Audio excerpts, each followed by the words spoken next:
Euh, bonjour,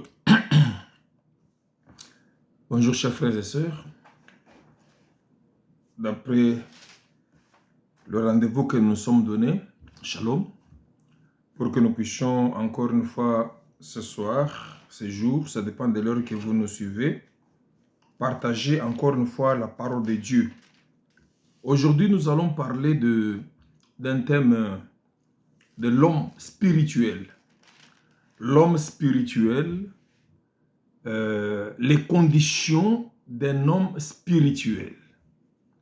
Nous devons savoir, bien-aimés, que dans ce monde, nous avons deux semences.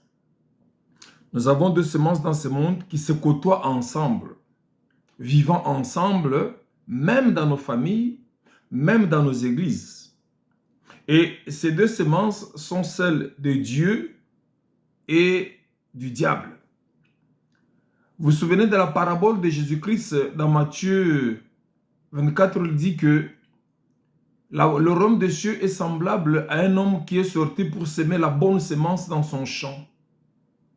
Il a semé la bonne semence et pendant que les gens dormaient, son ennemi vint et sema la mauvaise semence. Et les ouvriers ont remarqué que les deux semences croissaient ensemble et ils ont demandé au maître s'ils peuvent arracher la mauvaise semence. Le maître a dit non, laissez les deux semences croître ensemble jusqu'à la moisson. C'est pour vous dire que dans ce monde, même dans nos familles, nous avons deux semences dans la vie. La semence de Dieu, et il y a ceux qui ont la semence de Dieu et ceux qui n'ont pas la semence de Dieu. Nous allons lire dans Jean chapitre 1 Jean chapitre 3 pour commencer notre message de ce jour. 1 Jean chapitre 3 versets 9 à 10.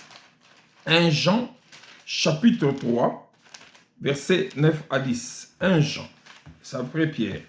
Chapitre 3 versets 9 à 10. Je lis dans le nom du Seigneur Jésus-Christ. 1 Jean, chapitre 3, verset 9 à 10. Quiconque est né de Dieu ne pratique pas le péché, parce que la semence de Dieu demeure en lui. Et il ne peut pécher parce qu'il est né de Dieu. C'est par là que se font reconnaître les enfants de Dieu et les enfants du diable. Quiconque ne pratique pas la justice n'est pas de Dieu, non plus que celui qui n'aime pas son frère. L'apôtre Jean dit que quiconque est né de Dieu ne pratique pas le péché. Pourquoi? Parce que la semence de Dieu demeure en lui et ne peut pécher parce qu'il est né de Dieu. Quiconque est né de Dieu ne pratique pas le péché. Pratiquer le péché veut dire vivre dans le péché. C'est vrai, il peut arriver qu'une personne commette une petite erreur. L'Écriture dit que nous bronchons tous de plusieurs manières. Nous commettons tous des erreurs de plusieurs manières. Il peut arriver que vous puissiez broncher d'une certaine manière. Mais celui qui est né de Dieu ne pratique pas le péché. Il ne peut pécher parce que la semence de Dieu est en lui et il ne peut pas pécher parce qu'il est né de Dieu. C'est par là, l'Écriture dit que c'est par là que se font reconnaître les enfants de Dieu et les enfants du diable. Quiconque ne pratique pas la justice n'est pas de Dieu, non plus que celui qui n'aime pas son frère. Ce message, bien-aimé, est adressé aux disciples de Jésus-Christ et surtout à ceux qui viennent d'arriver, qui viennent d'être dans le Seigneur, qui viennent de croire, d'accepter le Seigneur dans leur vie. Ça ne sert à rien de prêcher de grandes choses. Mais ce qui peut nous donner la vie éternelle, c'est ceci que je voudrais prêcher aujourd'hui. En tant qu'enfants de Dieu et fils de Dieu, nous devons être des hommes de bien spirituel. Qu'est-ce que cela veut dire être un homme de bien spirituel? Cela veut dire que notre esprit doit être dans la lumière et dans l'obscurité. Quand tu es un homme de bien spirituel, ton esprit est dans la lumière. Ton esprit n'est pas dans l'obscurité. C'est ce qui arrive que quelqu'un peut rêver. Il rêve que j'ai vu un groupe de sorciers, un groupe de bandits, un groupe de militaires qui me cherchaient, qui me poursuivaient la nuit. Et dans mon rêve, et pendant que j'ai regardé, j'ai vu telle personne dedans. Alors, la personne peut dire que moi, je ne connais rien. C'est que son esprit est dans les ténèbres. Quand ton esprit n'est pas dans les ténèbres, on ne pourra pas te voir dans des télévisions. Vous comprenez? C'est pour ça que je dis qu'un homme de bien spirituel, c'est un homme dont son esprit doit être dans la lumière et non dans l'obscurité. Pourquoi? Nous sommes tous spirituels car nous avons été créés esprit. L'écriture que Dieu créa l'homme à son image. Or, l'image de Dieu, c'est l'esprit. Quand Dieu a créé l'homme à son image, c'est qu'il nous a créés tous des esprits. Nous sommes des esprits. Dieu a créé l'homme à son image. Il a pris cet homme esprit, il l'a placé dans la chair et l'homme est devenu une âme vivante. Que ce soit un sorcier, que ce soit un homme de Dieu, tous nous sommes des esprits. Nous avons été créés esprits. C'est pour cela qu'il faut savoir, quand on est un homme de bien spirituel, on est dans son esprit est dans la lumière. Quand on est un homme de mal spirituel, son esprit est dans les ténèbres. Vous comprenez? Nous sommes tous spirituels et car nous avons été créés des esprits. Quand nous avons la sémence de Dieu en nous, cette sémence est celle de l'amour. C'est-à-dire que quand tu as la sémence de Dieu en toi, cette sémence va te pousser à aimer. Cette sémence va te pousser à marcher dans l'amour et non dans la haine, et non dans la jalousie, et non dans le mal.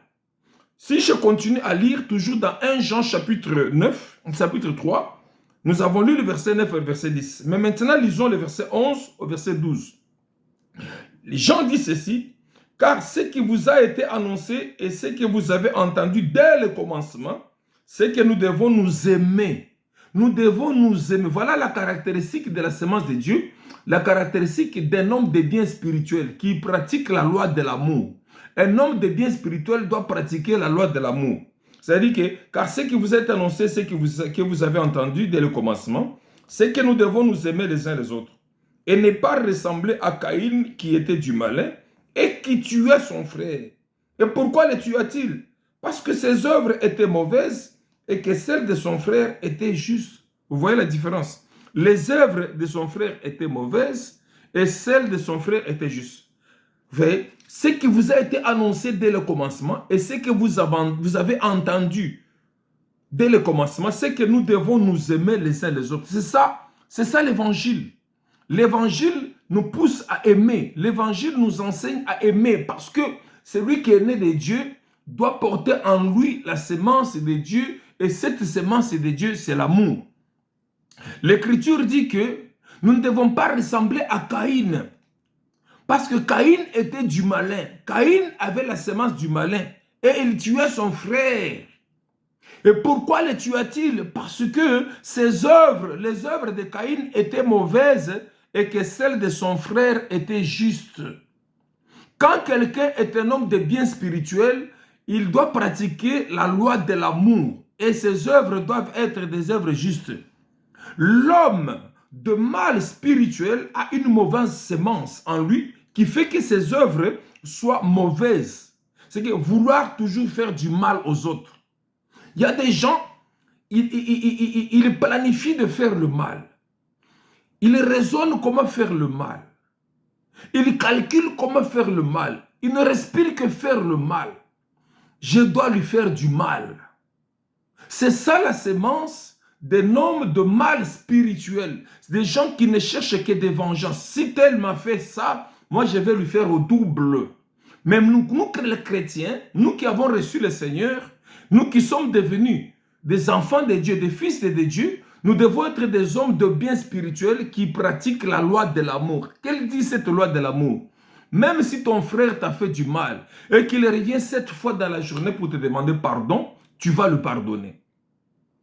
Nous pardonnons parce que c'est ça la loi du Christ. Vous allez voir même dans l'écriture, dans la Bible, la loi du talion par rapport à la loi de l'amour de l'évangile dans la nouvelle alliance. Jésus-Christ dit que il vous a été dit que œil pour œil, dent pour dent. Mais moi je vous dis, si quelqu'un te frappe à la joue gauche, tu lui donneras la joue blanche, et la joue plutôt droite.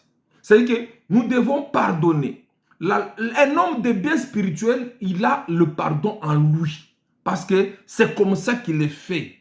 Mais c'est l'homme de mal spirituel, avec sa mauvaise sémence, qui les pousse toujours dans les mauvaises œuvres, à vouloir toujours faire du mal aux autres. Est-ce que vous comprenez? Et c'est là que nous devons comprendre, est-ce que vraiment nous sommes des enfants de Dieu? Est-ce que vraiment nous avons reçu Christ dans notre vie?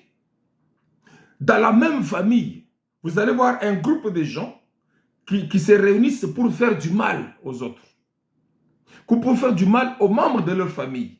Évidemment parce que dans la même famille, ce n'est pas parce qu'on est né dans une même famille avec un même nom qu'on peut avoir la même semence. Non. L'ennemi est venu semer parmi le blé la mauvaise semence. C'est que dans une même famille, vous pouvez être 5, 2 qui ont la semence de Dieu et 3 qui ont la semence du mal. C'est pour ça que Jésus-Christ dit que l'homme aura pour ennemi les gens de sa propre maison. Ici, nous comprenons que l'homme de bien spirituel qui est un chrétien, né de nouveau, sauvé du monde et de ses anciens péchés, doit pratiquer la loi de l'amour. Un homme de bien spirituel, merci prophète Eric, un homme de bien spirituel doit pratiquer la loi de l'amour. Si toi tu te dis chrétien, tu vas à l'église chaque jour et que tu n'arrives pas à aimer, il n'y a que la haine qui te hante, il n'y a que la haine qui bouillonne en toi, la jalousie. Quand tu vois quelqu'un faire du bien, tu es jaloux de lui. C'est qu'il y a une mauvaise semence en toi. Parce que je viens de dire ici que les deux semences se côtoient ensemble, même dans nos églises, même dans nos maisons. Dans les églises, il y a les pharisiens qui donnent les offrandes, qui prêchent aussi la parole, qui prophétisent, qui donnent des visions, mais qui ne sont pas des hommes de bien spirituels. Ici, je veux que vous compreniez qu'un homme de bien spirituel, c'est celui qui a la semence de Dieu en lui. Et cette semence de Dieu, c'est la semence de l'amour. C'est là que tu dois te poser la question. Il faut que tu te poses une question. Suis-je chrétien? Suis-je enfant de Dieu? Suis-je fille ou fils de Dieu? Est-ce que moi, cette sœur qui va à l'église, on m'appelle Maman Mokambi, on m'appelle ma sœur, on m'appelle mon frère, est-ce que je suis vraiment, réellement chrétien? Parce que le chrétien a l'amour en lui. Le chrétien ne doit pas chercher à faire du mal aux autres. Il faut qu'il meure. Je dois les tuer. Mais les dimanches matin, tu vas à l'église. La nuit, tu vas dans le monde pandémonium pour bloquer les gens. Gloire au Seigneur. Et si je suis chrétien, je pars chaque jour à l'église. Et j'ai l'amour de Dieu en moi. Parce qu'en tant que fils de Dieu, nous avons des droits, mais aussi des devoirs. Très souvent, nous avons tendance à chercher nos droits auprès de Dieu, mais nous oublions les devoirs que nous devons faire devant ces dieux-là. Oui, nous avons droit à toutes les bénédictions rédemptrices que Christ nous a accordées à la croix de Golgotha par le Seigneur. Mais nous avons aussi des devoirs à accomplir en tant que des hommes de bien spirituel. Si nous sommes réellement des enfants de Dieu, nés de nouveau, sauvés de nos péchés et sauvés du monde. Quand je vais à l'église, est-ce que je suis sauvé du monde? Quand je vais à l'église, est-ce que je suis sauvé déjà du monde? Est-ce que je suis vraiment enfant de Dieu? Est-ce que je vais hériter le ciel quand Christ reviendra? Beaucoup partent à l'église par figuration. Parce que si je ne vais pas, on va dire que c'est cela. Si tu n'es pas de Dieu, ça ne sert à rien d'aller à l'église. On va à l'église pour changer. On ne va pas à l'église pour combattre les serviteurs de Dieu.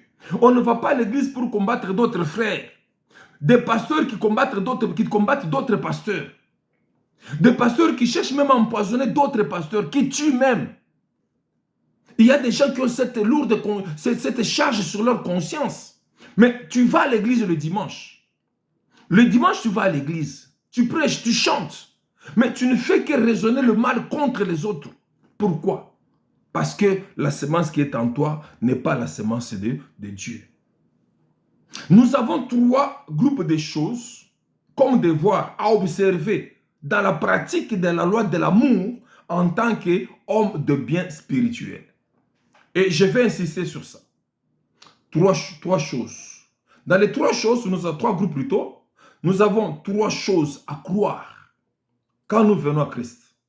Quand nous voulons être des véritables hommes de bien spirituel. 3 choses à croire, 3 choses à avoir et 3 choses à faire. Voilà les conditions d'un homme de bien spirituel. Pour que tu saches que je suis dans les bons. Les dons ne sauvent pas. Les dons spirituels ne sauvent pas. Tu peux parler bien. Tu peux prêcher bien. Tu peux avoir des songes. Tu peux avoir des visions. Tu peux même prophétiser. Ce n'est pas ça qui va t'amener au ciel. Parce que Christ lui-même a dit, plusieurs me diront ces jours-là, Seigneur, Seigneur, n'avons-nous pas prêché en ton nom? N'avons-nous pas prophétisé en ton nom? Je leur dirai, éloignez-vous de moi, oubliez d'iniquité. Quelles sont les 3 choses à croire? Nous, en tant qu'hommes de bien spirituel, nous devons croire. Dans les 3 choses à croire, nous avons 1. La première des choses, quand tu viens à Dieu, tu dois croire que Jésus-Christ existe. Jésus-Christ est fils de Dieu. 1 Jean, chapitre 5, verset 10 à 12. 1 Jean, chapitre 5, verset 10 à 12. Celui qui croit au Fils de Dieu a ce témoignage en lui-même. Celui qui ne croit pas, Dieu le fait menteur, puisqu'il ne croit pas au témoignage que Dieu a rendu à son Fils. Alléluia. C'est quoi ce témoignage? Je vais commencer au verset 9, c'est bien. Si nous recevons le témoignage des hommes, le témoignage de Dieu est plus grand. Car le témoignage de Dieu consiste en ce qu'il a rendu témoignage à son Fils. Il a dit, celui-ci est mon Fils bien-aimé, écoutez-le. J'ai mis toute mon affection en lui. Celui qui reçoit le Christ, il a la vie. C'est pour ça que Jean dit, celui qui croit au Fils de Dieu a ce témoignage en lui. Celui qui ne croit pas, Dieu le fait menteur, puisqu'il ne croit pas au témoignage que Dieu a rendu à son Fils. Et voici ce témoignage. C'est que Dieu nous a donné la vie éternelle et que cette vie est dans son Fils. Celui qui a le Fils, il a la vie. Celui qui n'a pas le Fils de Dieu n'a pas la vie. Première chose à croire, croyez en Jésus-Christ. Dans Jean 17, verset 3, Jésus-Christ dans sa prière sacerdotale dit, « Or la vie éternelle, c'est qu'il te connaît, c'est toi le seul vrai Dieu. Et celui que tu as envoyé sur la terre, Jésus-Christ. » Donc la vie éternelle, c'est de connaître Dieu, le seul vrai Dieu, et celui que Dieu a envoyé sur la terre, Jésus-Christ. Toi qui veux comprendre les choses de Dieu, toi qui viens d'entrer dans le Seigneur, voici ce qui peut te sauver. Toi qui viens de croire au Seigneur, première chose dans les 3 choses que tu dois croire, première chose, tu dois croire en Jésus-Christ comme étant fils de Dieu. Deuxième chose, tu dois croire en la vie éternelle. L'Écriture dit que celui qui a le Fils, il a la vie éternelle. N'allons pas à l'église simplement croire que Dieu va me bénir, non. Allons à l'église croyant qu'il y a une vie après celle-ci, la vie éternelle. C'est cette vie-là que nous cherchons. Si tout le monde pouvait comprendre ces choses, on ne se combattrait pas les uns les autres. Vous venez à l'église, en même temps vous combattez votre frère. Vous venez à l'église, en même temps vous combattez vos propres enfants, vous combattez vos amis. Si on pouvait croire que la vie éternelle existe, je pense qu'on ne combattrait pas les gens. Parce que je vais à l'église, c'est pour être sauvé.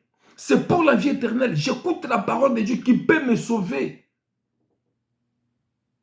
Beaucoup vont à l'église, non pas pour la vie éternelle, mais ils vont à l'église pour être bénis, c'est tout. Voilà le problème. Troisième chose à croire. Vous devez croire que Satan existe.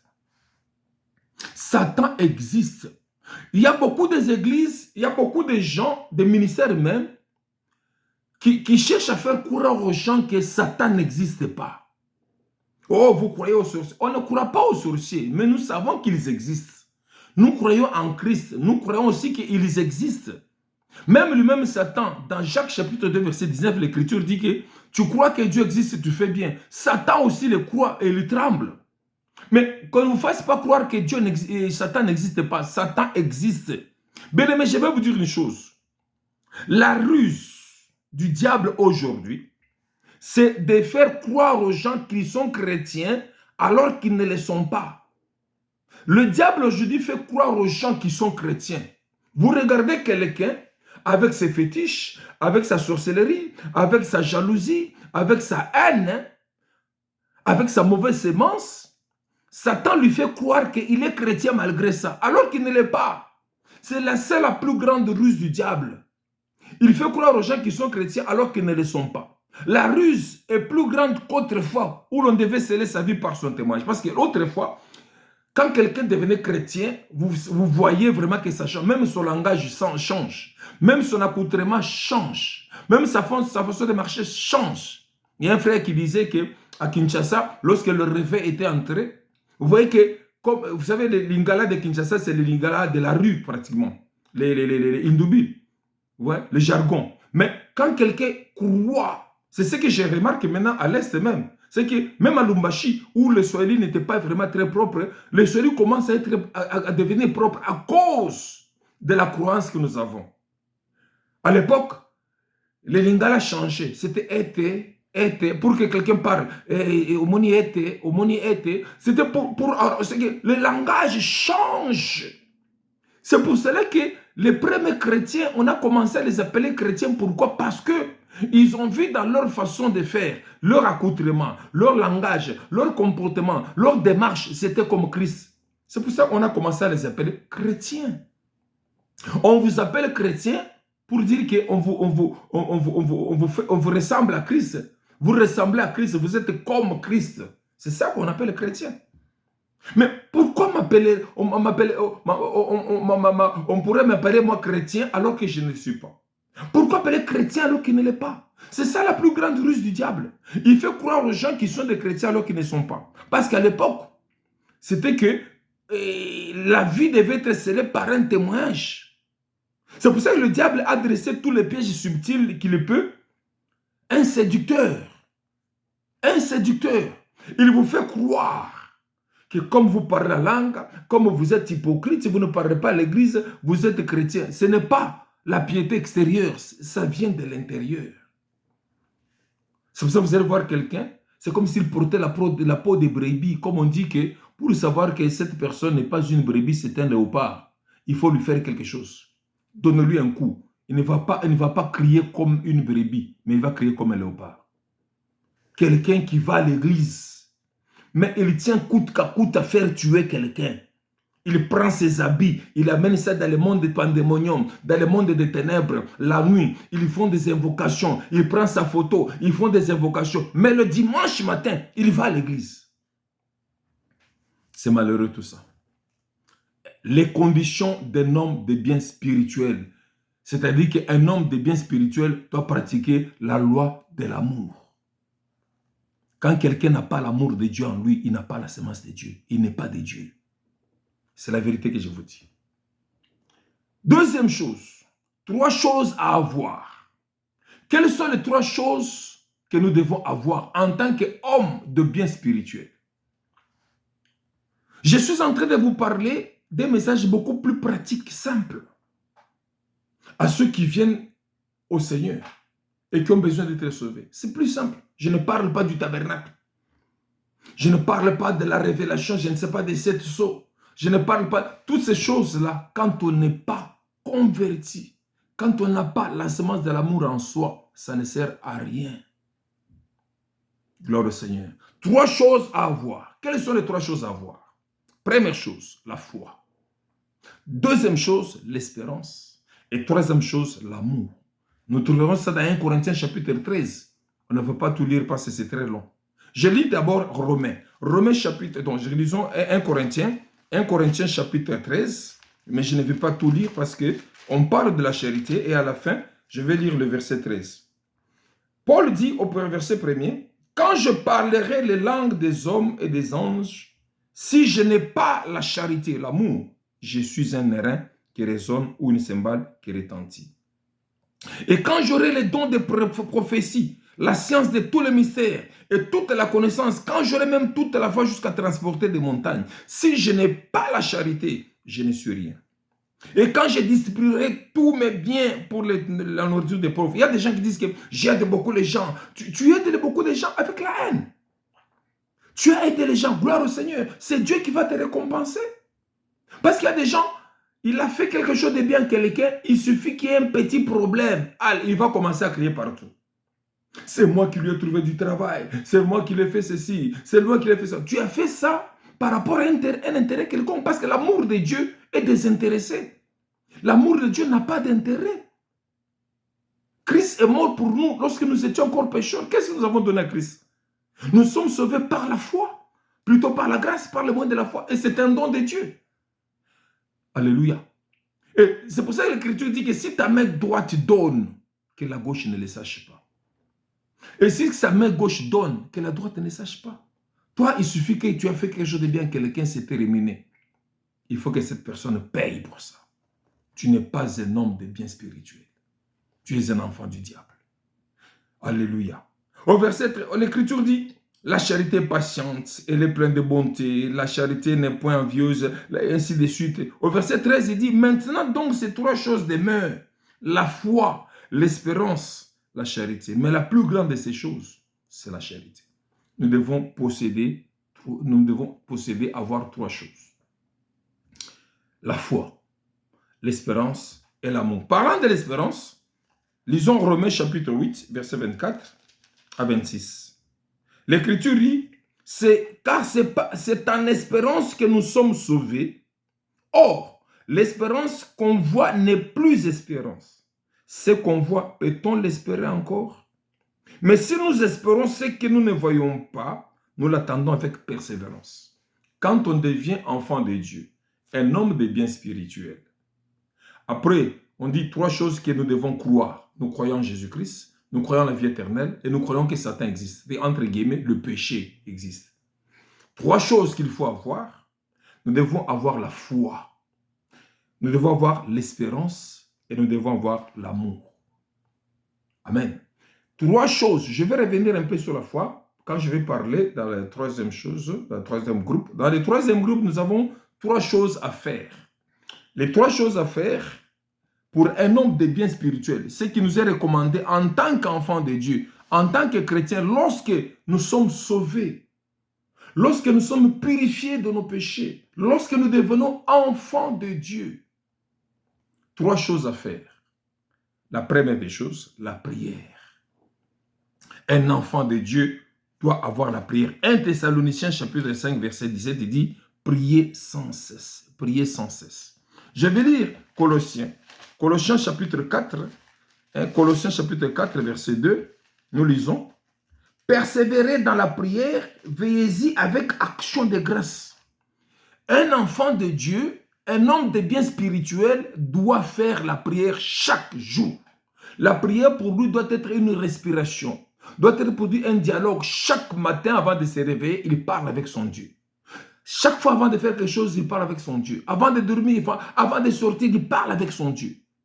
Voilà les devoirs que Dieu nous demande quand nous sommes des hommes de bien spirituels. D'ailleurs, ça viendra automatiquement par le Saint-Esprit. On ne va pas te forcer la prière.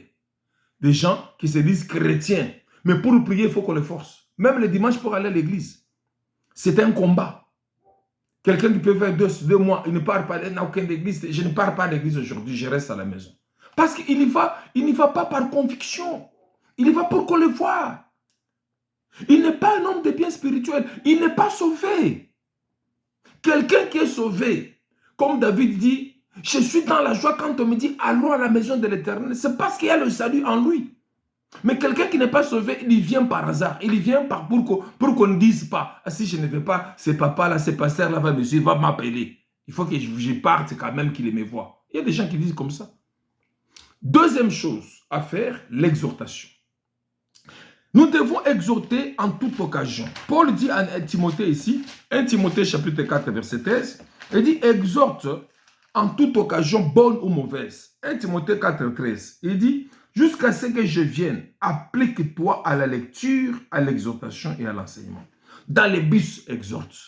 Au marché, exhorte. À la maison, exhorte. Tu es avec les enfants, exhorte. Parle de la parole de Dieu, exhortation chaque fois. Ce n'est pas que c'est seulement le pasteur qui doit prêcher. Non, tout enfant de Dieu, un enfant de Dieu, un homme de bien spirituel ou une femme de bien spirituel au travail, elle doit exhorter les autres. Elle doit partager la parole. Le partage de la parole. Et troisième chose, le témoignage. 1 Timothée, je termine par-ci. parce qu'on devait faire 30 minutes. 1 Timothée, chapitre 1er, versets 6 à 9. 1 Timothée, chapitre 1er, versets 6 à 9. L'Écriture dit, oui, 1 Timothée, chapitre 8, versets 6 à 9. Oui. C'est 2 Timothée plutôt, c'est 2 Timothée. 6 à 9. Voilà. C'est pourquoi je t'exhorte, 2 Timothée chapitre 1 verset 6 à 9. C'est pourquoi je t'exhorte à ranimer les dons de Dieu que tu as reçus par l'imposition de mes mains. Car ce n'est pas un esprit de timidité que Dieu nous a donné, mais un esprit de force et d'amour et de sagesse.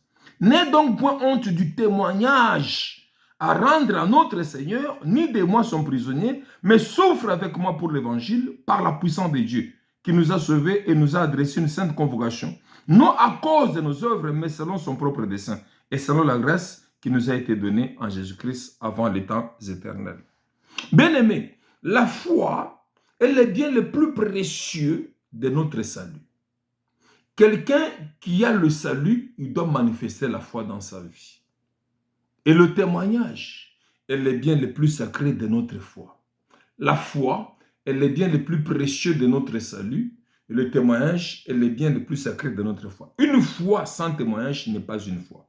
La foi en Christ, comme l'Écriture dit, est un esprit de prophétie. Quand Jean voulait adorer l'ange, dans Apocalypse 19, 10, l'ange dit que non, garde-toi de le faire, je suis ton compagnon de lutte comme tes frères. Adore Dieu. Car le témoignage de Jésus-Christ, c'est ça l'esprit de la prophétie. Un homme de bien spirituel doit toujours témoigner de Dieu. C'est pour ça que je dis, je vais revenir dans la foi. Quand vous avez la vraie foi, vous devez marcher dans le témoignage. Et ce témoignage n'est pas seulement un témoignage que vous parlez de Dieu, non. Il faut que ta vie reflète ce témoignage-là. Quand les gens te regardent et disent que non, celui-ci est sauvé. Celui-ci est enfant de Dieu. Celui-ci, c'est cela. Le témoignage. Donc, je récapitule. Les devoirs que nous devons avoir. Un homme de bien spirituel, tout ce que j'ai parlé là, c'était pour vous expliquer, mais je résume en un mot, en 1 minute. Un homme de bien spirituel doit pratiquer, ce sont les conditions d'un homme de bien spirituel dont je suis en train de parler ça. Un homme de bien spirituel doit pratiquer la loi de l'amour. Et en tant qu'homme de bien spirituel, nous avons des devoirs devant Dieu. 3 choses à croire, 3 choses à avoir et 3 choses à faire. Les 3 choses à croire sont Jésus-Christ, croyant en Jésus-Christ, croyant en la vie éternelle et croyant que Satan existe. 3 choses à avoir, ayez la foi, ayez l'espérance et l'amour, et surtout l'amour. Et 3 choses à faire, la prière, l'exhortation, exhorter, partager la parole de chaque jour, partout. Et la 3e chose, le témoignage. Et le témoignage. Témoigner de Dieu chaque jour. Paul dit à Timothée, n'aie point honte du témoignage à rendre à notre Seigneur Jésus. Aide-moi son prisonnier. Tu dois témoigner de ce que Dieu a fait dans ta vie, de la transformation que Dieu t'a amené dans la vie. Tu dois témoigner de la grandeur de Dieu dans ta vie. Un homme de bien spirituel doit remplir ces conditions. Les conditions d'un homme de bien spirituel. Les conditions, c'est que l'homme de bien spirituel doit pratiquer la loi de l'amour. Avec ces 3 devoirs. 3 choses à croire, 3 choses à avoir et 3 choses à faire. Et Dieu vous bénisse. Je voulais simplement parler très simplement pour que nous puissions comprendre les ABC de la vie éternelle, de la vie chrétienne. Que Dieu vous bénisse. À la prochaine. Merci beaucoup.